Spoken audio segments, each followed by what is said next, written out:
In 1990, Congress amended the Clean Air Act to address acid rain. As you may recall, the National Ambient Air Quality Standards regulates SO2 and NOx in ambient air, but Congress mandated that the acid deposition program target SO2 and NOx from individual sources on a nationwide basis.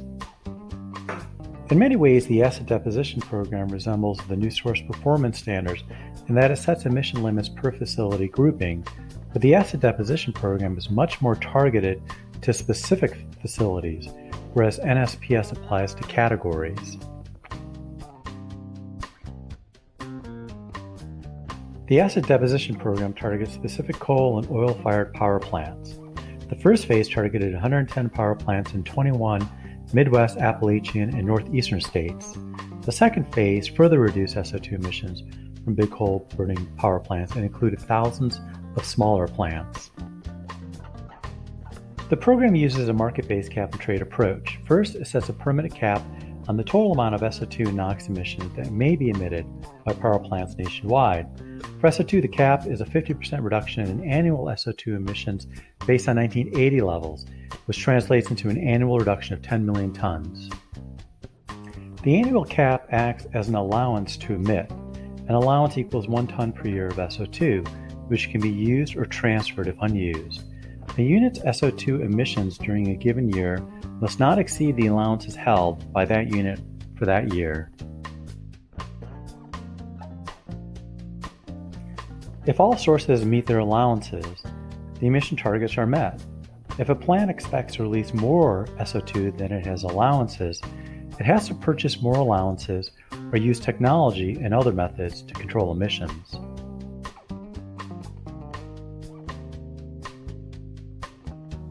Here's a sample table from the statute. This is for the state of Alabama and 2 coal-fired plants in the state. You can see the Phase 1 allowances for each of the 5 units associated with that plant. These are the legal limits.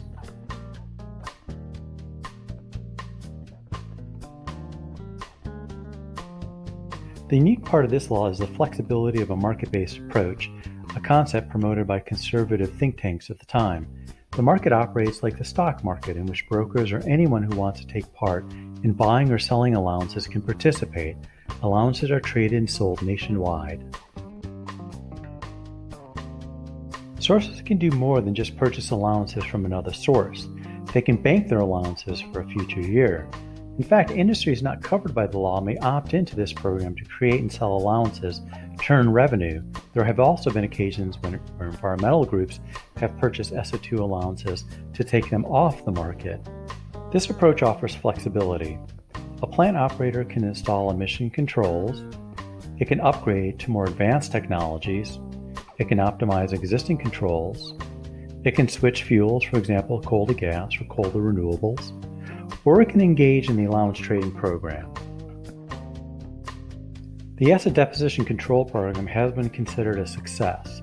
As you can see on this map, the amount of sulfuric acid was high in the years from 1989 to 1991, as illustrated by the red color zones. The map on the right, as you can see, has very little red. And the same goes for nitric acid, although not as dramatic as the sulfur reduction. You can still see some red parts in the Midwest, but a large swath of the New England states has seen dramatic improvement.